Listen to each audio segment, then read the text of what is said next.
नमस्कार.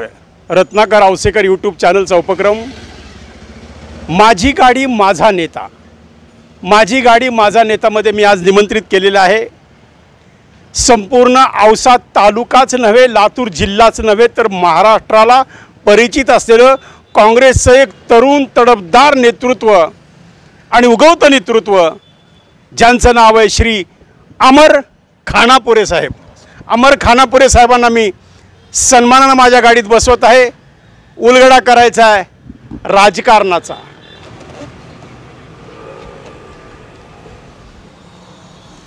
बंधूंनो, मग चला आता वाट कशाची बघायची.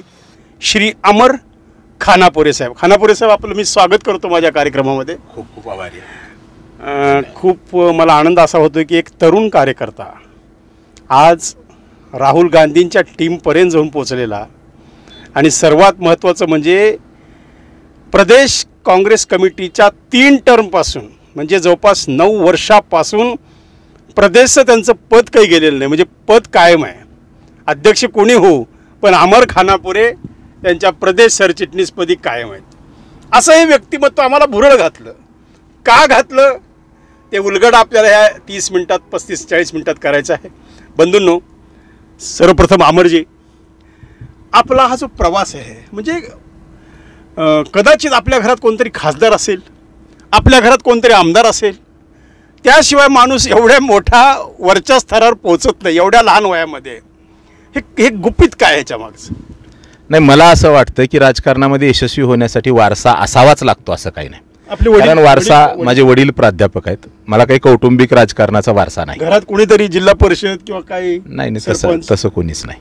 मला असं वाटतं की अनेक लोक या राज्यामध्ये असे होऊन गेले की त्यांना कुठलाही राजकीय वारसा नसताना सुद्धा ते राजकीय क्षेत्रामध्ये अधिक चांगलं काम करू शकले, आणि तेच लोक माझ्या डोळ्यासमोर आदर्श आहेत. मला राजकीय कौटुंबिक कुठला वारसा नाही.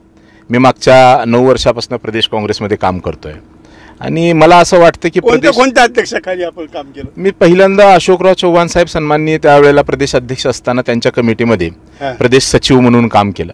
बाळासाहेब थोरात साहेब अध्यक्ष असताना त्यांच्यासोबत सचिव म्हणून काम केलं. आता नाना पटोले साहेब त्या ठिकाणी प्रदेश काँग्रेसचे अध्यक्ष आहेत, आणि मी त्यांच्यासोबत सरचिटणीस म्हणून काम करतोय. मला असं वाटतं की आपण आपल्या विचारधारेसोबत प्रामाणिक राहून निष्ठेने जर सातत्यानं काम केलं तर आपल्याला त्या ठिकाणी यश मिळतं आणि काम करण्याची संधी मिळते. त्यासाठी वारसाच असावा, गॉडफादर लागतो ना. असं काही नाही. मला असं वाटतं की राजकारणामध्ये तसं प्रत्येक पायरीवर अनेक नेत्यांनी त्या ठिकाणी मदत केलेली आहे. असं मी म्हणणार नाही की ते केवळ माझ्यामुळे शक्य झालंय. माझ्या सहकाऱ्यांची मदत झाली, माझ्या कुटुंबाची मदत झाली. राजकारणात काम करत असताना ज्या ज्या नेतृत्वाच्या सोबत मी काम केलं त्या प्रत्येक नेते मंडळींनी मला या ठिकाणी सहकार्य केलेलं आहे. वयाच्या किती वर्षी राजकारणात प्रवेश झाला? मी 2000 साली फ्रेंड्स क्लबच्या माध्यमातून खऱ्या अर्थानं सामाजिक कार्यामध्ये आलो. 2000 साली 19 वर्ष वय होतं. 24 वर्षापूर्वी. आज 24 वर्ष झाली या गोष्टीला. हा, मी त्यावेळेला फ्रेंड्स क्लबच्या माध्यमातून खऱ्या अर्थानं सामाजिक कार्यात आलो. फ्रेंड्स क्लब नावाचं एक असं काही कुठल्या तरी पक्षात जावं, काहीतरी करावं असं काही हेतू नव्हता? नाही, सुरुवातीच्या काळामध्ये पक्षाचा वगैरे काही विषय नव्हता. मी राजकारणात यावं असं ठरवून काही आलो नाही. मी कॉलेजच्या आयुष्यामध्ये फ्रेंड्स क्लबच्या माध्यमातून औसामधील जनता माहीत आहे की मी अनेक सामाजिक कार्यक्रम त्या ठिकाणी घेतलेले आहेत. रक्तदान शिबिर आहेत, वृक्ष लागवड आहे, विविध सामाजिक, सांस्कृतिक, क्रीडा सर्व क्षेत्रामध्ये फ्रेंड्स क्लबच्या माध्यमातून एक फ्रेंड्स क्लबच्या एक मोठं संघटन त्यावेळेला युवकांचं होतं फ्रेंड्स क्लब. आणि या माध्यमातून काम करत असताना मी त्यावेळेला काही राजकीय नेत्यांच्याही संपर्कामध्ये आलो. कुणी हेरलं आपल्याला? म्हणजे मला असं वाटतं लक्ष आपण वेधलं कोणाचं लक्ष? त्यावेळेला जिल्हा काँग्रेस कमिटीचे अध्यक्ष त्र्यंबकदासजी झुमर काका हे औषातनं होते, आणि विविध कार्यक्रमाच्या माध्यमातून ते या ठिकाणी यायचे. आणि ज्यावेळेला राजकीय क्षेत्रामध्ये यायचा विचार झाला त्यावेळेला नैसर्गिकच माझी स्वतःची विचारधारा ही कुठल्या राजकीय पक्षाच्या विचारधारेशी मॅच होतीये, तर ते माझं अंतर्मन पहिल्यापासून सांगत होतं की माझी विचारधारा, सर्वधर्म समभावाची विचारधारा ही काँग्रेस पक्षाची विचारधारा आहे. त्याच्यामुळे मी त्या ठिकाणी काँग्रेस पक्षामध्ये काम करायला एक कार्यकर्ता म्हणून सुरुवात केली. राजकारणातले आदर्श कोण आहेत? असा आदर्श, अनेक आदर्श त्या ठिकाणी आहेत. आदरणीय विलासरावजी देशमुख साहेब, आपण लातूर जिल्ह्यामधून येतो, ते तर सर्वांचेच आदर्श त्या ठिकाणी आहेत. आदरणीय शिवराज पाटलांना मी त्या ठिकाणी आदर्श म्हणून त्या ठिकाणी काम केलेलं आहे. अनेक आदर्श त्या ठिकाणी राजकारणामध्ये काम करत असताना वेळोवेळी आपण डोळ्यासमोर ठेवतोच. म्हणजे सगळ्यात महत्त्वाचं म्हणजे अमरजी, आता विधानसभा आलेली आहे. हो, आपण 3 टर्मपासून प्रदेशमध्ये आहात. बरोबर. आपली वरपर्यंत पोच आहे. औसा तालुक्यातली जनता विशेष करून चर्चा करते आहे की अमर तिकीट मागणार काय, म्हणजे नाही, मी ज्या वेळेला पक्षाने अधिकृत ज्यांना विधानसभा लढवायची आहे त्यांनी फॉर्म भरण्याच्या सूचना केल्या होत्या, बरं, मी पक्षाकडे, काँग्रेस पक्षाकडे या विधानसभा निवडणुकीसाठी उमेदवारी मागितलेली नाही. नाही. मी आपल्या माध्यमातून सांगू की मी उमेदवारी मागितलेली नाही. आणि जे महाविकास आता लोक म्हणतात की मग का मागितली नाही, एवढे तुमचे संबंध आहेत एवढं. नाही, असं काहीच नाही की मी मागच्या अनेक वर्षापासून 25-30 वर्षापासून तुम्ही सक्रिय समाजकार्यात आहात, मग आता या वयात तरी आता कमीत कमी सक्रिय व्हायला पाहिजे आमदार म्हणून. नाही, स्वाभाविक आहे ना. हा, मी राजकारणात अनेक वर्षापासून या ठिकाणी काम करतोय, महाराष्ट्र पातळीवर काम करतोय, त्यामुळं अनेक लोकांचा तसं समज असणं काही चुकीचं नाही किंवा मी उमेदवारी मागायला पाहिजे होती. माझ्या सहकार्यानंही प्रत्येकाला तसं वाटतं. आता मागितले नाही तर का मागितले नाही, आणि मागितली तर का मागितली. मला असं वाटतं की मी युवक काँग्रेसमध्ये काम करत असताना माझ्याकडे नागपूर जिल्ह्याची जबाबदारी होती, हा, रामटेक लोकसभेची जबाबदारी होती. सिनियर काँग्रेसमध्ये काम करत असताना मी हिंगोलीचा निरीक्षक होतो. पक्षाचं प्रशिक्षणाचा कार्यक्रमाचा मी राज्य समन्वयक म्हणून काम केलंय. आणि अशा वेळेला काँग्रेसमध्ये प्रशिक्षण दिलं जातं, म्हणजे हो, 3 वर्ष प्रशिक्षण म्हणून मी काम महाराष्ट्र राज्य काँग्रेसच्या काय असतं ते प्रशिक्षण, म्हणजे असतं का? नाही, याच्यामध्ये विषय असा आहे की पक्षाच्या आयडिओलॉजीशी लोकांचा, कार्यकर्त्यांचा कनेक्ट असला पाहिजे. हा. याच्यासाठी ती आयडिओलॉजी काय आहे ह्या विषयासंदर्भात चर्चा होणं त्याच्यामध्ये काय गरजेचं आहे. लेक्चर वगैरे हो, असतं? अनेक विषयावर त्या ठिकाणी आपण बोलतो आणि पक्षाचा इतिहास आहे, पक्षाची विचारधारा आहे, हा. सध्याची परिस्थिती आहे किंवा येणाऱ्या काळामध्ये पक्षाची काय ध्येय धोरणं असली पाहिजेत आपली, हा. या संदर्भामध्ये या प्रशिक्षण कार्यक्रमामध्ये चर्चा होत असते. आणि या संदर्भामध्ये मी महाराष्ट्र राज्यभर त्या ठिकाणी फिरलेलो आहे. हा. मला असं वाटतं की मागच्या कार्यकाळामध्ये पक्षाने जी काही मला जबाबदारी दिली ती प्रत्येक जबाबदारी मी पार पाडली. आणि या निमित्तानं माझा औसा विधानसभेपेक्षा नक्कीच बाहेरच्या विधानसभा मतदारसंघामध्ये, बाहेरच्या जिल्ह्यामध्ये, बाहेरच्या राज्यामध्ये त्या ठिकाणी मला फिरण्याची संधी मिळाली. मी काम केलं त्या ठिकाणी. औसा विधानसभा मतदारसंघामध्ये काँग्रेस पक्षाचा कार्यकर्ता म्हणून ज्या पद्धतीने या संघटनेमध्ये मी काम करायला पाहिजे होतं, मला असं वाटतं की मी तेवढा वेळ त्या ठिकाणी देऊ शकलो नाही. ही वस्तुस्थिती आहे. उगाच उमेदवारी मागायची, पक्ष निवडणूक आहे म्हणून आमदार व्हावं वाटणं हे काही गैर नाही, परंतु वस्तुस्थिती काय आहे या गोष्टीची जाणीव ठेवली पाहिजे. मला माहिती आहे की मी जेवढा वेळ द्यायला पाहिजे होता तेवढा वेळ या मतदारसंघामध्ये देऊ शकलो नाही, असं माझं स्वतःचं अंतर्मन मला म्हणून इथं भाजप म्हणून मी 100% त्या ठिकाणी उमेदवारी नाही, मी उमेदवारी मागितली नाही आणि भाजप निवडून आलं, या दोन गोष्टी वेगळ्या आहेत. या दोन गोष्टी एकत्र होऊ शकत नाहीत ना. नाही अमरजी, माझ्या तुम्ही उमेदवारी एवढं भाजप आता निवडून तुम्ही येण्याचा- सांगितलं की एवढं फ्रेंड्स क्लबच्या माध्यमातून कामं केली, हो. बरोबर आहे. हो, मग एवढी कामं करून, एवढ्या लोकांचा संपर्क राहून, प्रदेशमध्ये आपलं वर्क आहे, तरी या ठिकाणी अभिमन्यू पवार कसे निवडून आले, म्हणजे हे काय गुपित काय? नाही, तसं काहीच नाही. 2009 ते 2019 या कार्यकाळामध्ये औसा विधानसभा मतदारसंघामध्ये काँग्रेस पक्षाला लोकांनी संधी दिली. बरं, त्यावेळेला परिस्थिती अशी होती की आपल्या सर्व टीव्ही का चॅनल, तुमच्या बसवराज पाटलांनी काम केलं नाही औसा तालुक्यात? नाही, बसवराज पाटलांनी काम केलं ना त्यावेळेला. कारण तुम्ही त्यांचे खंदे समर्थक होतात. हो, 100% होतं ना. बसवराज पाटील साहेब हे काँग्रेस पक्षाचे आमदार होते. होय. काँग्रेस पक्षाच्या माध्यमातून त्यांनी या भागाचं नेतृत्व केलेलं आहे आणि काँग्रेस पक्षाचे माझ्यासारखे सर्वच कार्यकर्ते हे बसवराज पाटील साहेबांच्या सोबत होते आणि चांगलं काम त्यांच्या माध्यमातून त्या ठिकाणी झालं होतं.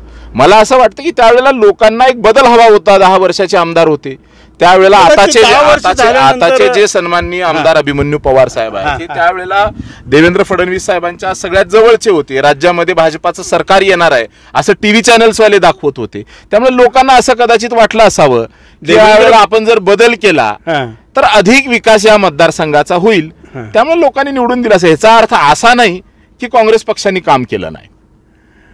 सध्याच्या आमदाराबद्दल काय आपलं मत काय? नाही, आता मला असं वाटतं की सध्याचे आमदार, ही विधानसभा निवडणूक ही आता व्यक्तिगत निवडणूक राहिलेली नाही. आता राज्यामध्ये जी परिस्थिती आहे आणि लोक, जनता, मतदार या निवडणुकांकडे ज्या पद्धतीनं पाहतं त्याच्यामध्ये अभिमन्यू पवार आमदार होणार की नाही, परिवर्तन ज्या पद्धतीनं राज्यामध्ये घटनेला लांब ठेवून घटनाबाह्य सरकार, तोडाफोडी करून आलेलं सरकार, पक्ष फोडून आलेलं सरकार, या विरोधात जनमत आहे.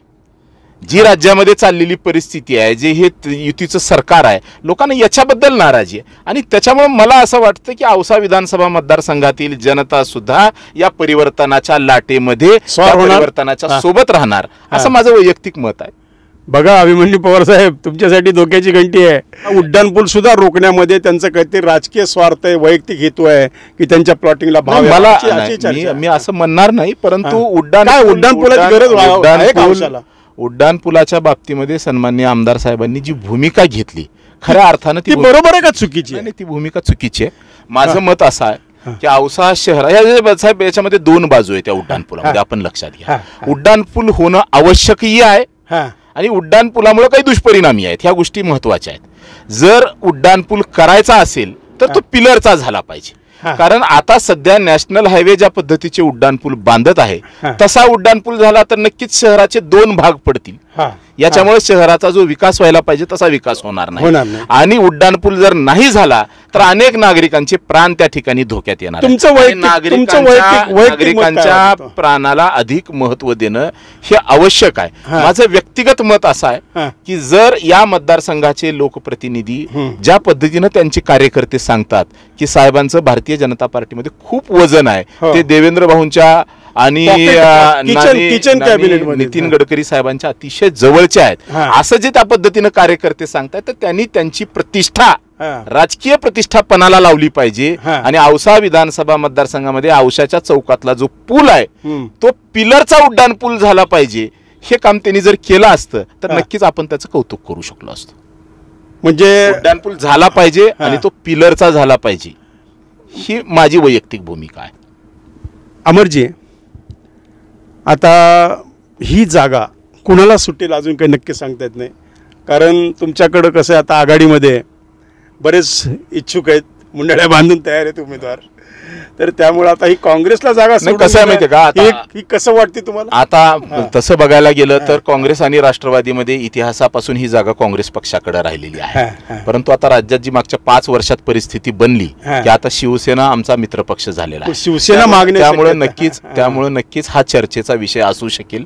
निवडून येणार कोण हा विषय अधिक महत्वाचा आहे. मला असं वाटतं की नेतृत्व या सगळ्या गोष्टीची चाचपणी दोन्ही पक्षाचे, तिन्ही पक्षाचे नेते मंडळी पक्ष पातळीवर करत आहेत आणि जो उमेदवार या ठिकाणी निवडून येईल त्याला उमेदवारी त्या पक्षाला दिली जाईल असं माझं मत आहे. पण काँग्रेस पक्षाचा कार्यकर्ता म्हणून माझी ही स्पष्ट भूमिका आहे की ही जागा शिवसेनेला या मतदारसंघात काँग्रेस पक्षाचं वजन अधिक आहे. काँग्रेस पक्षाने मागच्या 2 निवडणुकांमध्ये शिवसेनेचा या मतदारसंघात पराभव केलेला आहे. त्यामुळे ही जागा काँग्रेस पक्षालाच सुटली पाहिजे, ही माझी पक्षाचा पदाधिकारी म्हणून त्या ठिकाणी भूमिका. समजा शिवसेना सुटली तर तुम्ही त्यांना मदत करणार? शेवट कुठल्याही पक्षाला जरी सुटली, महाविकास आघाडीमध्ये ही जागा कोणत्याही पक्षाला सुटली तर मला असं वाटतं, मीच नाही, महाविकास आघाडीचे आज जे इच्छुक पदाधिकारी आहेत ते सर्वजण एकत्र येऊन महाविकास आघाडीचा आमदार निवडून आला पाहिजे यासाठी त्या ठिकाणी प्रयत्न. अमित देशमुखांनी कंबर कसली आणि काल तर जाहीरपणे सांगितलं त्यांनी कार्यक्रमात 100% आता करेक्ट कार्यक्रम करायचा औषधाचा. तसं नाही ना. सन्माननीय अमित देशमुख साहेब हे लातूर जिल्ह्याचेच नाही, आज ते महाराष्ट्राचे नेते आहेत आणि काँग्रेस पक्षाचे अधिकाधिक आमदार निवडून आले पाहिजेत ही जशी आमची मराठवाड्याच्या सर्व आमदारांची जबाबदारी त्यांच्याकडे, तशी अमित स्वाभाविकच आहे ना. आज तारखेमध्ये अमित भैया देशमुख साहेब हे मराठवाड्याचे नेते आहेत काँग्रेस पक्षाचे आणि औषधाची जागा काँग्रेस पक्षाला सुटली पाहिजे, प्रतिष्ठेची आमची जी भूमिका आहे त्या भूमिकेला त्यांची साथ आहे. औषधाची प्रतिष्ठेची जागा आहे, 100% प्रतिष्ठेची जागा. तसं तर प्रत्येक जागाच प्रतिष्ठेची आहे आणि औषधाची आहेच नाही असं कसं म्हणता येईल. अमरजी, आता सध्या जे काही तुमच्या समोर आता महायुती आहे, बरोबर आहे, आणि घोषणांचा पाऊस सुरू आहे. पिंक जॉकेट, बरोबर, लाडकी बहीण, लाडका भाऊ, लाडका आमदार, लाडकी खुर्ची, 50 खोके, एकदम ओके. काही खोके तुझी ऑफर आली का तुमच्याकडे काही खोक्याची? नाही, आपण बघतोय ना बऱ्याच ठिकाणी. मला खोक्यांची ऑफर, मला सर म्हणजे मला माझ्या स्वतःवर या गोष्टीचा अभिमान आहे की आमर काँग्रेस पक्षाच्या विरोधात जाऊ शकत नाही. हे माझ्या विरोधात आम्हाला भाजपत जाऊ नाही वाटलं, हे माझ्या, कारण मी पक्षाचा विषय नाही, मी विचारधारेवर चालणारा कार्यकर्ता आहे. मी काँग्रेस पक्षाच्या आयडिओलॉजीला मानणारा कार्यकर्ता आहे. त्याच्यामुळे मी दुसरी विचारधारा स्वीकार वाटलं का? बरोबर, 10 वर्ष मोदी सत्तेत, आपण जाऊ मोदीच्या. ठीक आहे ना, म्हणजे ज्यांना जे स्वार्थासाठी राजकारण करतात कदाचित त्या लोकांना वाटत असेल, परंतु आपण विचारधारेवर कधी शिवलं नाही तुम्हाला की आपण जावं बीजेपी? आतापर्यंत शिवलं नाही आणि पुढेही शिवणार नाही. ऑफर कधी नाही, कधीच नाही. तुम्ही आमच्याकडे या वगैरे येणारच नाही, सगळ्याला माहिती आहे. त्याच्यामुळे मला कुणी ऑफरही द्यायला आलं नसेल. म्हणजे एवढं एकनिष्ठ आपण काँग्रेसशी जुळलेले आहेत. 100%. अमरजी, आपल्या अनेक वरिष्ठ नेत्यांशी संबंध आलेले आहेत. परवा राहुल गांधीच्या पदयात्रेत सुद्धा आपण फार मोठा सहभाग नोंदवला. काय अनुभव राहुलजींच्या बद्दलचे? नाही, राहुल गांधी हे या देशाचं उद्याचं नेतृत्व आहे. आज तारखेमध्ये या देशामध्ये जी संविधान वाचवण्याची लढाई आहे त्या लढाईचं नेतृत्व राहुल गांधी करत आहेत. आपण बघितलं असेल की भारतीय जनता पार्टीच्या अनेक नेत्यांनी त्या ठिकाणी सांगितलं की ज्या वेळेला परत एकदा 400 खासदार येतील त्यावेळेला या देशाचं संविधान आम्ही बदलणार. तयार करताय की नरेटिव्ह तयार करताय की कुठेतरी संविधान बदलणारे वगैरे. आता हे संविधान बदलण्याचा नरेटिव्ह तुमचा चालेल का विधानसभेला, असं तुम्हाला वाटतं? नाही, विधानसभा आणि लोकसभा हे दोन्ही मुद्दे वेगळे आहेत. पण तरी सुद्धा सांगतो की संविधान वाचवण्याच्या पक्षामध्ये काँग्रेस पक्ष आणि महाविकास आघाडी आहे आणि संविधान बदलण्याची जी भूमिका भारतीय जनता पार्टीची आहे त्याच्यासोबत महायुती आहे. या गोष्टीची नक्की या चर्चा या विधानसभेच्या निवडणुकीमध्ये होणारच आहे. या विधानसभेच्या निवडणुकीमध्ये अनेक मुद्दे आहेत. म्हणजे खऱ्या अर्थानं ज्या पद्धतीनं उद्धव ठाकरे साहेबांसोबत त्या ठिकाणी धोका करून एकनाथ शिंदेनी पक्ष फोडला, खऱ्या अर्थानं शरद पवार साहेबांची राष्ट्रवादी असताना अजितदादा त्या ठिकाणी पक्ष त्या ठिकाणी निघून जातात आणि सर्वोच्च न्यायालय निर्णय देतात. सर्वोच्च न्यायालय निकाल देतो की त्या ठिकाणी घड्याळ हे निवडणूक आयोग सांगतो की घड्याळ हे शरद पवारांचं नाही तर ते अजितदादांचं आहे. आज ही महाराष्ट्रातली जनता वेडी नाही, ही जनता बघतीये डोळ्यानं. आणि या राज्यामध्ये जे सरकार घटनाबाह्य सरकार चुकीच्या पद्धतीने आलेलं सरकार आहे, मला नक्कीच माहिती आहे की फोडाफोडी करून आलेलं महाराष्ट्रातल्या जनता ही मान्य करणारच नाही. मी तर सांगतो की लोकसभेमध्ये सुद्धा जे निकाल आले ते यांच्या चुकीच्या पद्धतीनं त्यांनी जे विधानसभेमध्ये केलेलं आहे, फडणवीसांची फोडाफोडी भावली 100% भावली. आणि मी तर म्हणतो की तो ट्रेलर होता फक्त लोकसभा. आता विधानसभेमध्ये महाराष्ट्रातली जनता पिक्चर दाखवेल यांना. म्हणजे महायुती भुईसपाट 100% भुईसपाट होणार. तुम्हाला पूर्ण आशावादी 100%. आज जर तुम्ही बघितलात सर्वसामान्य माणसामध्ये आपण पत्रकार म्हणून जाता, मला माहिती आहे की आपल्याकडे सुद्धा आज लोक ह्या भावना व्यक्त करत असतील. आज राज्यामध्ये जर निवडणूक झाली तर तुम्ही बघाल की महाविकास आघाडी त्या ठिकाणी 180 पेक्षा जास्त आमदार घेऊन येईल अशी परिस्थिती. 180 येतील 100%. 180 पेक्षा जास्त आमदार महाविकास आघाडीचे त्या ठिकाणी निवडून येणार. राज्यामध्ये महाविकास आघाडीचं सरकार येणार. अमरजी, थोडंसं आम्हाला जरा काय काही काही प्रश्न गुदगुल्या करा वाटतात, त्याशी आमच्या मुलाखतीला रंगत येत नाही. आपण लिंगायत, मला जातीवादी समजू नका, पैकी प्रश्न छेडा वाट लावून छेडतो. शिवराज पाटील आपले आदरस्थान, श्रद्धास्थान, बरोबर. आता अर्चनाताई पाटील अमित देशमुखांच्या समोर येणार आहेत युतीकडून, बरोबर. जर आपणाला गळ आली, शिवराज पाटलांचा काही मेसेज आला, कॉल आला किंवा निरोप आला, अमर चला जातीसाठी माती खावा, करा अर्चनाला मदत, मग तुम्ही काय करणार? तुमच्या समोर पेच नक्कीच आहे. नाही, तुम्ही एक गोष्ट लक्षात घ्या की मी ज्या शिवराज पाटील साहेबाला आदर्श मानतो किंवा मी ते माझे नेते आहेत, तर ते शिवराज पाटील मला फोन करतील आणि असं सांगतील किंवा मला निरोप देतील, कोणालाही निरोप देतील, मलाच नाही, ते कोणालाही निरोप देतील, ते कोणालाच निरोप देतील असं या गोष्टीवरच माझा विश्वास नाही. कारण आदरणीय शिवराज पाटील चाकूरकर साहेब हे काँग्रेस पक्षाच्या विचारधारेला, आम्हाला कशी सवय, आम्ही जो न पाहे रवी तो पाहे कवी, आम्हाला सगळ्या शंका. शिवराज पाटील साहेब हे काँग्रेस पक्षाचे नेते आहेत. काँग्रेस पक्षाच्या विचारधारेसोबत त्यांनी आयुष्य काढलेलं आहे. त्याच्यामुळं ते भारतीय जनता पार्टी किंवा इतर विचारधारेला स्वीकार करतील किंवा ते तसा निरोप देतील या आपल्या सांगण्यावरच माझा त्या ठिकाणी. मग त्यांनी अर्चनाताई पाटलांना कशी परवानगी दिली? त्याला परवानगी दिली असं आपण म्हणता येणार नाही, तो त्यांचा व्यक्तिगत विषय आहे. कधी चाकूरकर साहेबांनी कोणाला सांगितलेलं नाही असं. नाही, पण ते आता काय करतील हा फार मोठा पेच आहे त्यांच्या पुढे. नाही, काँग्रेस पक्षासोबत राहतील. काँग्रेस पक्षाच्या सोबत त्यांनी एवढ्या वर्ष आयुष्य त्यांचं काँग्रेस पक्षासोबत गेलं. कारण परवा काही कार्यकर्ते त्यांनाही आयुष्य, अमरजी त्यांना निमंत्रण द्यायला गेले शिवराज पाटलांना की साहेब आपण कार्यक्रमाला या. शिवराज पाटलांनी स्पष्टपणे नकार दिला. हे काय संकेत आहेत? खरं तर सांगू का तुम्हाला की शिवराज पाटील साहेब एवढं मोठं व्यक्तिमत्व आहे की त्यांच्याबद्दल मी बोलावं एवढी माझी उंची नाही, परंतु असं असतानाही आपण प्रश्न विचारलाय म्हणून मी सांगतो की आपण जे म्हणताय त्यात काही तथ्य आहे असं मला वाटत नाही, यात अफवा आहेत. आदरणीय चाकूरकर साहेब हे काँग्रेस पक्षासोबत होते, काँग्रेस पक्षासोबत आहेत आणि पुढेही ते काँग्रेस पक्षासोबतच राहतील. कोणीही भाजपमध्ये गेलं तर ते काँग्रेसच्या विरोधात जाऊ शकतील, हा याच्यावर माझा काँग्रेसचा कार्यकर्ता म्हणून विश्वास नाही. तुमच्या श्रद्धास्थानावर पूर्ण विश्वास आहे तुमचा? 100% ना. काँग्रेस म्हणजे चाकूरकर साहेबांनी पक्षाला खूप दिलं आणि पक्षाने चाकूरकर साहेबांना खूप दिलं. चाकूरकर साहेब 7 वेळेला चाकूरकर साहेब काँग्रेस पक्षाकडनं खासदार झाले आणि निवडणुकीत पडल्यानंतर ते देशाचे गृहमंत्री झाले. याहून त्यांची म्हणजे एवढा मोठा सन्मान काँग्रेस पक्षाने त्यांना सोनिया दिलेला आहे. गांधीला लाल दिवाण होता पण चाकूरकर साहेबाला होता. मग असं असताना चाकूरकर साहेब कोणाला तरी भाजपला मतदान करा असं सांगतील हा. या गोष्टीवर एक कार्यकर्ता म्हणून मी कसा विश्वास नाही ठेवू त्यामुळे शकत. काय त्यावर काही मत व्यक्त करावं असं मला काही वाटत नाही. बरं अमरजी, चाकूरकरांचा एखादा अनुभव सांगता का कधी काय? नाही मी खूप कधी- चाकूरकर कधी- साहेब मी कुठल्या कामानिमित्त हो वगैरे हो काय? हो काय मी सांगतो ना की कारण मी- एवढे वर्ष झाले तुम्ही जवळ आहेत काँग्रेसच्या. नाही नाही माझा व्यक्तिगत अनुभव चाकूरकर साहेबांसोबत राहिलेला आहे. मी त्यावेळेला फ्रेंड्स क्लबमध्ये होतो सुरुवातीला एकदम, हो हो. आणि विविध विद्यापीठ स्तरीय वक्तृत्व स्पर्धेमध्ये भाग मी घेत होतो. हा, हा. मला त्यावेळेला राज्यस्तरावरचं पहिलं बक्षीस मिळालं आणि नॅशनल लेवलच्या मानव विकास संसाधन मंत्रालयानं घेतलेल्या वक्तृत्व स्पर्धेमध्ये हा. राज्यात प्रथम आलो, 5 राज्यात प्रथम आलो आणि राष्ट्रीय स्तरावरच्या स्पर्धेसाठी मी दिल्लीला गेलो होतो. हा. त्यावेळेला मी चाकूरकर साहेबांना पहिल्यांदा भेटलो. मी खूप लहान होतो, त्याला 18-19 वर्ष वय होतं माझं. हा. आणि त्यावेळेला मला आठवतंय की संसदेवर त्यावेळेला अटॅक झाला होता, दुसराच दिवस होता त्याचा. संसदेवर हल्ला झाला होता आणि चाकूरकर साहेबाच्या गाडीला बंदूक लागली होती. अशा परिस्थितीमध्ये एवढी सिक्युरिटी टाईट होती की बाहेरच्या माणसाला भेटणं अलाउड नव्हतं. मी चाकूरकर साहेबांना ज्यावेळेला भेटायला गेलो आणि त्यांना ज्यावेळेला हे कळालं की अशा स्पर्धेमध्ये आपल्या औषाच्या मुलाची त्या ठिकाणी निवड झाली आहे, मला चाकूरकर साहेबांनी त्यांनी त्यावेळेला वेळ दिला, माझी राहण्याची व्यवस्था केली, मला सोबत जेवायला सोबत घेतलं आणि माझा जो विषय मला राष्ट्रीय पातळीवर मांडायचा होता त्याच्यामध्ये चाकूरकर साहेबांनी मला काही मुद्दे सांगितले. क्या बात आहे. म्हणजे एखाद्या एवढ्या तरुण मुलाला एवढ्या तर एक ज्येष्ठ माणूस अशा परिस्थितीमध्ये ज्यावेळेला राष्ट्रीय स्तरावर अशी घटना घडली आहे असताना सुद्धा आणि एक वेगळं टेन्शनचं वातावरण त्यावेळेला होतं, परंतु त्यावेळेला ते म्हणजे माझ्या माहितीप्रमाणे सभापती होते का विरोधी पक्ष उपनेते होते मला आज तारखे तेवढं लक्षात नाही, परंतु जबाबदारीच्याच पदावरती होते.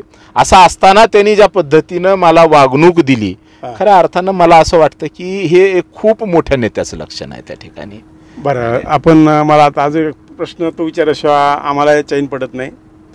आपले श्रद्धास्थान विलासरावजी देशमुखांचा अनुभव मुख्यमंत्री असताना कधी मला खूप म्हणजे ह्या गोष्टीचं मला विलासराव देशमुख साहेबांसोबत कधी जास्त काम करण्याची, त्यांना जास्त भेट 1-2 वेळेला संधी त्या ठिकाणी आली. आदरणीय जेव्हर काकाच्या सोबत आम्ही त्या ठिकाणी कधीतरी जायचो.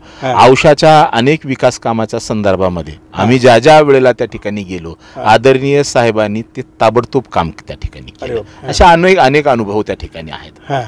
पण औषाच्या विकासाच्या संदर्भामध्ये आदरणीय जव्हर काकांसोबत आपण गेलेले. हो, कारण त्यावेळेला ते जिल्हा आदरणीय विलासराव देशमुख साहेब ज्या वेळेला राज्याचे मुख्यमंत्री होते त्यावेळेला आदरणीय जेव्हर काका हे औषधात नव्हते, ते जिल्हा काँग्रेसचे अध्यक्ष होते. त्याच्यामुळे साहजिकच ज्या ज्या वेळेला आम्हाला नेतृत्वाला भेटण्याची संधी मिळायची ती त्यांच्या माध्यमातूनच मिळायची आणि त्यांच्या माध्यमातून आम्ही कधी गेलो आणि कुठलंही काम या विधानसभा मतदारसंघातलं घेऊन गेलं आणि ते झालं नाही असं कधीच घडलं नाही.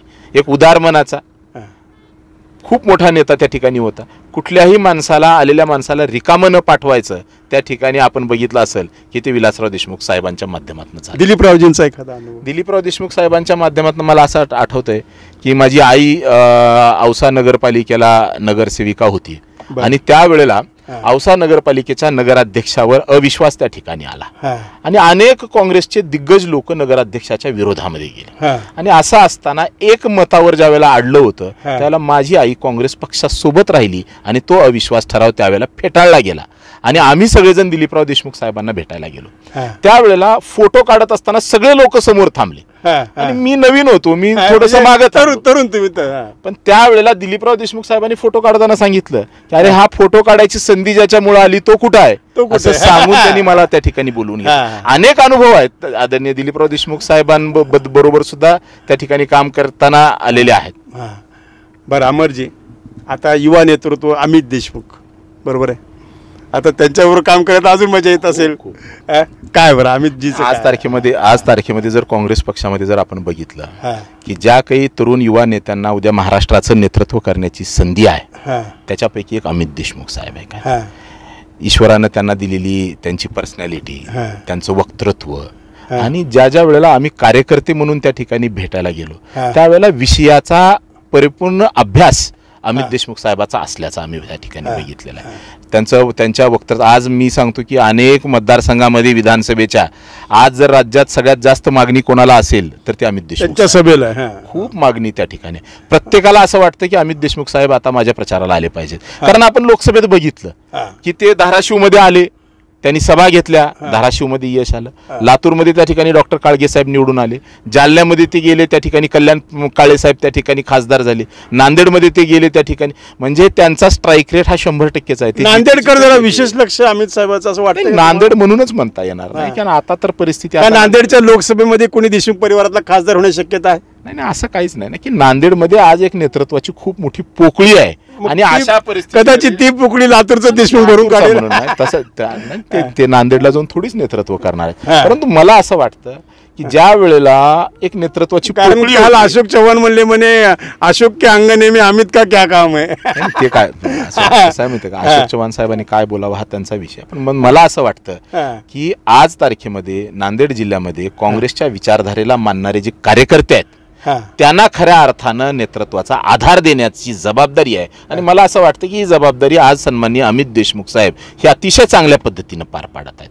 कारण नांदेडच्या कार्यकर्त्याला नेतृत्वाची उणीव भासणार नाही याची काळजी ते घेत आहेत आणि ते गरजेचंच आहे. आणि आम्ही तर असं ऐकलं की अशोक चव्हाणच अमित देशमुखांच्या संपर्कात आहेत आणि कदाचित अशोक चव्हाण लवकरच काँग्रेसवासी होतील. नाही, मला अशी चर्चा सुरू आहे. असू शकते मला मतदारसंघात त्यांच्या नांदेडच्या आणि लातूरच्या. मला कारण अशोक चव्हाण काही तिकडे रमत नाहीत बीजेपी मध्ये. आयुष्य अशोक चव्हाण साहेबांचं आयुष्यभर काँग्रेसची सेवा केलेली आहे. आयुष्यभर त्यांच्या वडिलांपासून ते काँग्रेसमध्ये खऱ्या अर्थानं त्यांचं भारतीय जनता पार्टीमध्ये जाणं हाच एक चर्चेचा विषय, पण मोठा विषय आहे. आपण म्हणजे मला असं वाटतं की आपण एवढ्या मोठ्या विषयामध्ये मी बोलावं असं मला संयुक्तिक वाटत नाही. आपण प्रदेशवर आहात म्हणून आम्ही अशोक चव्हाण साहेबांची विषयाबद्दल सगळ्यांनाच माहिती की ते कशा म्हणजे अशोक चव्हाण साहेबच नाही, अनेक राज्यातली नेते, देशातली नेते आज कशासाठी तिकडे जात आहेत हे सगळ्याला माहिती आहे. त्याचं काही वेगळं सांगायची आवश्यकता नाही. आज बरं अमर साहेब, काय चित्र राहील बरं येणाऱ्या विधानसभेचं? काय मी तर सांगितलं ना तुम्हाला, विधानसभाच्या निवडणुकीमध्ये महाविकास आघाडी त्या ठिकाणी 180 पेक्षा जास्त जागा घेऊन महाविकास आघाडीचं सरकार येणार आहे. आणि हे कोणालाही कळतं. आज जर तुम्ही बघितलं राज्यातल्या एखाद्या लहान मुलाला जरी तुम्ही विचारले की उद्या सरकार कोणाचं येणार आहे तर तोही सांगू शकतो की महाविकास आघाडीचं सरकार येणार आहे आणि हे भारतीय जनता पार्टीचं सरकार जाणार.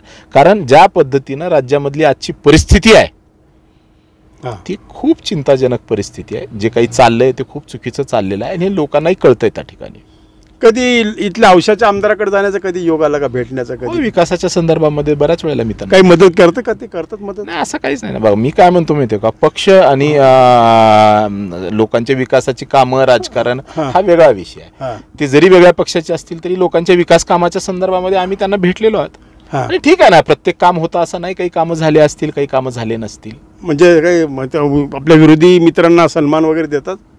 ठीक आहे, मला बाकीच्या लोकांचं काही माहित नाही, परंतु एक व्यक्ती म्हणून ते माझ्याबरोबर आमचं बोलणं होत असतं. म्हणजे पॉझिटिव्ह बोलतात. हो ना, राजकारणाच्या पलीकडेही जाऊन आपण एकमेकांना संबंध जपतात. 100% ना. प्रथम तसं बघा की हा आदर्शच आहे ना. आज गोपीनाथराव आणि विलासरावांचे संबंध होते राजकारणाच्या पलीकडे जाऊन, तशी त्या पद्धतीनंच. त्याच्यापेक्षा वेगळं असायचं काय, कारण काय ते त्यांच्या पक्षासोबत आहेत, मी माझ्या विचारधारेशी. म्हणजे औषधाची जागा 100% काँग्रेस जिंकणार? 100% काँग्रेस पक्षाला मिळाली पाहिजे आणि महाविकास आघाडीचा आमदार त्या ठिकाणी होणार याचा मला विश्वास आहे. एक आता मला काय म्हणायचं, एवढे वर्ष अमर राजकारणात काम केल्यानंतर प्रत्येक माणसाला वाटतं की मला गुलाल लागावा.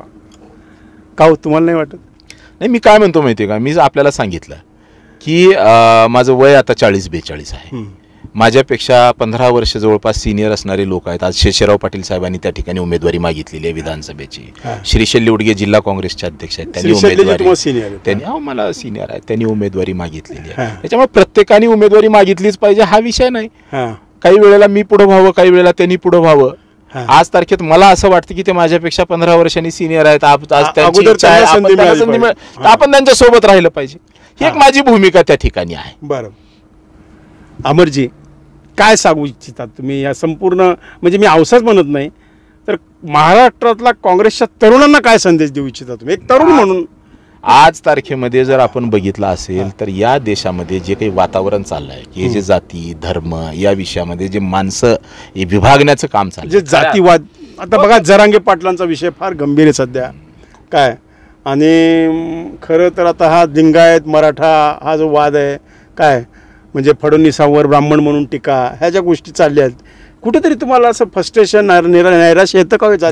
आपण जे सांगितलं नाही असं लिंगायत मराठा हा वादाचा जो विषय आहे तो आहे हीच मी कधी मानत नाही. कारण जर असा लिंगायत मराठा कधी वाद असता तर आदरणीय चाकूरकर साहेब या लोकसभा मतदारसंघामध्ये आपण अल्पसंख्याक असतानाही 7 वेळेला खासदार होऊ शकले. खासदार कुठल्या तरी जातीच्या कुठल्या तरी धर्मावर 100% राजकारण होतं हे मी कधी मानत नाही. मराठा आरक्षणावर तुमची काय भूमिका? नाही, मराठा आरक्षणावर जर आज आपण परिस्थिती बघितली असेल तर आताचे जे सध्याचे सन्माननीय मुख्यमंत्री आहेत एकनाथ शिंदे, देवेंद्र फडणवीस यांनी जाणीवपूर्वक ही राज्यातली परिस्थिती तयार केलेली आहे. अंतरवली सराठीमध्ये ज्या वेळेला लाठी हल्ला झाला नसता, हो 100%, जर तो लाठी हल्ला झालाच नसता तर जरांगे नावाचं प्रॉडक्टच बाहेर आलं नसतं. तसं म्हणता येणार नाही. ते काही फक्त काही अंतरवली सराठीतच ते आंदोलन करत होते असं नाही. त्यांच्या आंदोलनाची पार्श्वभूमी ही जुनी अनेक वर्षापासून ते या विषयावर काम करतात. पण सांगण्याचा हेतू असा आहे की या आंदोलनाला राज्यस्तरीय आंदोलन बनवून ज्या भाजपनं बनवलं आणि फक्त तेच बनवलं नाही तर त्यांच्या विरोधामध्ये मग त्यांच्याच सरकारच्या मंत्र्यांनी स्टेटमेंट करायची. आपण बघितलं असेल की जरांगे पाटलांच्या आंदोलनामध्ये ज्यावेळेला या राज्यातला मराठा एकवटला त्यावेळेला त्यांच्या विरोधामध्ये बोलणारे कोण होते तर आदरणीय छगन भुजबळ साहेब. म्हणजे ओबीसीचे नेते म्हणून त्यांनी जे सरकारमध्ये होते ते त्या ठिकाणी सभा घ्यायला चालू केलं, जरांगे पाटलांच्या विरोधात बोलायला चालू केलं. एकंदरीत या राज्यामध्ये मराठा ओबीसी आणि लक्षात आलं ज्यावेळेला छगन भुजबळांना पुढे करून त्यात यश येत नाही हे ज्यावेळेला कळालं त्यावेळेला आपण बघितलं असेल की जे भाजपाचे आणि देवेंद्र फडणवीसांचे कार्यकर्ते हाके त्यांना अंतरवली सराठीच्या कमानीत बसवलं उपोषणाला. म्हणजे हाकेच्या आंदोलनाला बळ द्यायचं. म्हणजे वेगवेगळ्या पद्धतीनं मराठा ओबीसी आणि ज्याला मराठा समाजाला आरक्षण मिळतं त्याच्या विरोधामध्ये जो जाणारा तो वकील आहे, काय नाव त्याचं, सदावर्ते हा कोणाचा कार्यकर्ता हेही संबंध महाराष्ट्राला माहिती आहे. म्हणजे इकडं आम्ही आरक्षण दिलं म्हणून सांगायचं, दिलेल्या आरक्षणाच्या विरोधामध्ये त्यांचाच सदावर्ते कोर्टामध्ये जाणार. म्हणजे ज्या पद्धतीनं आज या राज्यातलं महायुती सरकार आणि भाजपाचं नेतृत्व हे आंदोलन ज्या पद्धतीनं हाताळतंय, मी असं म्हणेन की या राज्यामध्ये जातीय तेढ निर्माण करणं हाच या निलेश राणे मुस्लिमाबद्दल काय अपशब्द वापरतात, रस्त्यावर येतात, एकीकडं आम्ही सेक्युलर म्हणून सांगतात आणि एकीकडे मुस्लिमाबद्दल अपशब्द वापरले जातात. काय वाटतंय? बघा ना, निलेश राणेंचे काही व्हिडिओज आहेत जे काँग्रेसमध्ये ज्यावेळेला निलेश राणे होते त्यावेळेला हेच निलेश राणे देवेंद्र फडणवीसांबद्दल काय बोलायचे आणि आज देवेंद्र फडणवीसांबद्दल म्हणतात की माझा बाप सागर बंगल्यावर बसलेला आहे. किती शोकांतिक आहे. ते आयुष्यभर काँग्रेसमध्ये असताना RSS वाल्याला हापचड्डीवाले म्हणून चिडवायचे आणि आज ते हिंदुत्ववादाच्या गोष्टी करतायत. म्हणजे लक्षात घ्या, दिशाभूल आहे. मुस्लिम समाजाच्या विरोधामध्ये बोलायचं म्हणजे कुठेतरी हिंदू समाजाची आपल्याला सहानुभूती मिळेल अशी परिस्थिती आहे. आज ज्या पद्धतीने मुस्लिम समाजाबद्दल बोलतायत हे समाजामध्ये ते विष पेरतायत. आणि असं असताना सुद्धा आज राष्ट्रवादी सन्माननीय अजितदादा पवार साहेब जे स्वतःला सेक्युलर म्हणून घेतात आज ते त्या सरकारमध्ये मांडी लावून बसलेले आहेत. म्हणजे आज घड्याळाचे राष्ट्रवादीचे जे अजितदादांचे समर्थक आहेत ते सांगतायत की आम्ही सेक्युलर आहेत आणि ते ज्यांच्या सरकारमध्ये बसलेले आहेत ते आज निलेश राणे आपण बघतायत की काय पद्धतीने बोलतायत. आणि आपण कालचाच फोटो बघितला असेल की आज मागच्या 15 दिवसापासून निलेश राणे ज्या पद्धतीनं बोलतायत, जे विष पसरवतायत, आणि आज देवेंद्र फडणवीस काल गणपतीला त्यांच्या घरी गेलेला एक फोटो सगळीकडे व्हायरल होतोय. म्हणजे किती प्री प्लॅन्ड चाललंय भारतीय जनता पार्टीचं, RSSचं. हे महाराष्ट्रातली जनता बघतीये. महाराष्ट्रातली जनता काही दुधखोळी नाही, त्यांना ह्या सगळ्या गोष्टी कळतायत. आणि येणाऱ्या काळामध्ये नक्कीच ते ज्या पद्धतीनं भ्रष्टाचार चाललाय. अहो, छत्रपती शिवाजी महाराजांचा पुतळा पडला, म्हणजे किती शोकांतिक आहे. 1957 साली महाराष्ट्रामध्ये पंडित जवाहरलाल नेहरूजींच्या शुभास्ते ज्या पुतळ्याचं छत्रपती शिवाजी महाराजांचं अनावरण झालं त्याला एक डाग पडला नाही, त्याचा एक खोचाटा निघाला नाही. परंतु 9 महिन्या अगोदर तुम्ही एक पुतळा उभा करताय आणि छत्रपती शिवाजी महाराजांच्या पुतळ्याच्या कामामध्ये सुद्धा तुम्ही भ्रष्टाचार करताय. म्हणजे किती भ्रष्टाचारी सरकार आहे. आज हे लोक बघतायत राज्यात जे चाललंय ते. मला असं वाटतंय की लोकांना ह्या सगळ्या गोष्टी कळतात आणि लोक याचं उत्तर, लोकांनी लोकसभेला उत्तर दिलंय, लोकसभेला उत्तर दिलंय. लोकसभेला ज्यावेळेला हे पार सपशेल आदळलेत, आपटलेत, त्याच्यानंतर आज फक्त एखादी योजना कुठेतरी लाडकी बहीण म्हणजे बहिणीच्या विरोधामध्ये बायकोला उभा केलं आणि ज्यावेळेला जनतेनं बहिणीच्या सोबत कल दिला आणि बायकोला नाकारलं त्यावेळेला यांना कुठेतरी आता वाटलं की आता आपली विधानसभेला काही खैर नाही. लाडकी बहीण योजना आणि 48 पैकी 31 जागेवर आपल्याला पाडलेला आहे. 31 जागेवर मराठवाड्यात त्यांना लक्षात आलं आणि त्यांना माहिती आहे हेच जर विधानसभेला झालं तर ह्यांचं अस्तित्व राहणार नाही. हे ज्या वेळेला त्यांच्या लक्षात आलं त्यावेळेला एक लाडकी बहीणचं कार्ड त्यांनी काढलं. पण काय हरकत नाही, चांगली गोष्ट आहे. सरकारचे पैसे आहेत, शासनाचे पैसे आहेत, तुमच्या माझ्या टॅक्स पेयर्सकडनं गोळा केलेले पैसे आहेत, ते जर त्यांना मिळत असतील आणि काही वेगळं नाही. काँग्रेस पक्षानं लोकसभेच्या निवडणुकीमध्ये निवडणूक नसताना लखपती बहिणाची योजना आणली आणि त्याच्यामध्ये आम्ही महिन्याला 8,500 रुपये देणार हे सांगितलं. आणि त्यांच्या लक्षात आलं की राहुल गांधींनी 8,500 रुपये देतो म्हणले आणि महाराष्ट्रातली जनता ही राहुल गांधीच्या सोबत गेली. म्हणून हे ज्यावेळेला त्यांच्या लक्षात त्याला कुठेतरी त्यांनी 1,500 रुपये देण्याचा त्या ठिकाणी प्रयत्न केला. आनंदाची गोष्ट आहे. परंतु ही योजना आणली, ही कशासाठी आणली, का आणली, याच्या मागचा उद्देश काय, लाडक्या बहिणीला मदत करणं आहे का लाडक्या बहिणीकडनं मतं घेणं आहे, हे लोकांना माहीत आहे. मला माहिती आहे की लाडक्या बहिणी याचं योग्य वेळेला उत्तर त्या ठिकाणी देतील. अमरजी, आता आपण थोडंसं खाजगीत बोलू. काय छंद काय बरं आपले? मला वाचनाची आवड आहे, प्रचंड वाचन आहे. मी पुस्तकं वाचतो. मला मित्रांसोबत गप्पा मारायला आवडतं, मला फिरायला आवडतं. आता पुढची पिढी मुलं काय करतात? माझा मुलगा शाळेमध्ये आहे 8वीला, मुलगी पॉलिटेक्निकला आहे फर्स्ट इयर. मुलांनी राजकारणात यावं वाटतं? नाही, तो त्यांचा विषय आहे ना. म्हणजे अजून लहान आहेत, आणखीन खूप लहान आहेत. त्यांना जर त्यावेळेला वाटलं की राजकारणात यायला पाहिजे, ते त्यांचा वैयक्तिक विषय आहे. बरं, आता आपण पतपिढी आपली चांगली चलते आहे, म्हणजे त्याच्यातून अनेक गोरगरिबांना आपण मदत करता आपल्या पतपिढीच्या माध्यमातून. ठीक आहे ना, ती नव्यानं सुरू केलेली आहे. असं एक व्यक्तिमत्व. मित्रांनो, एक जगावेगळं निमित्त पाहिलं तुम्ही, एक औषधातला तरुण आंतरराष्ट्रीय गप्पा करतो. खरं तर पटोले साहेबांनी ही मुलाखत पाहावी आणि लवकरच याला प्रवक्तेपदी नियुक्त करावं असं मी त्यांना विनंती करतो. कारण पटोलेसुद्धा आमचे खास मित्र आहेत. आम्ही कोल्हापूरला मिळून काम केलं होतं. परवा जी विधानसभा झाली ना, पोटनिवडणूक, सतेज पाटलांनी बोलवून घेतलं होतं आणि त्या ठिकाणी पटोले आणि आम्ही जवळपास 8 दिवस सोबत होतो. तर मी नक्कीच पटोले साहेबांना विनंती करेल की पटोले साहेब बघा, माझ्या गावचं, मी औसेकर आहे ना, माझ्या गावचा सुपुत्र अमर आहे, लवकरच मोठ्या पदावर घ्या, आम्ही साहेब खुश होतील. धन्यवाद मित्रांनो. आपण पुन्हा भेटूया उद्या एका नवीन नेत्यासोबत. माझी गाडी माझा नेता. धन्यवाद अमर साहेब. खूप खूप धन्यवाद. आपण माझी मुलाखत घेतली. आपल्या या मुलाखतीच्या माध्यमातून जे लोक बघणार आहेत, मी त्यांनाही आता गणेशाचं आगमन झालं आहे, गणपतीच्या शुभेच्छा देतो. 2 दिवसानंतर महालक्ष्म्यांचं आगमन त्या ठिकाणी होणार आहे. आपल्या सर्वांना मी मनापासून शुभेच्छा देतो. येणाऱ्या काळामध्ये काँग्रेस पक्षालाच म्हणून म्हणणार नाही, महाविकास आघाडीचा जो कोणी उमेदवार असेल त्या उमेदवाराला औसा असेल, लातूर जिल्हा असेल, महाराष्ट्रामध्ये असेल, आपण सगळ्या ठिकाणी त्या ठिकाणी निवडून द्यावं आणि ह्या घटनाबाह्य सरकारला, खोके सरकारला त्यांची जागा दाखवावी, हे माझं आव्हान त्या ठिकाणी सर्वांना असणार आहे. धन्यवाद मित्रांनो. लाईक करा, शेअर करा आणि सबस्क्राईब करा. या चॅनलला वाढवायची जबाबदारी मात्र तुमची. बरं मित्रांनो, धन्यवाद.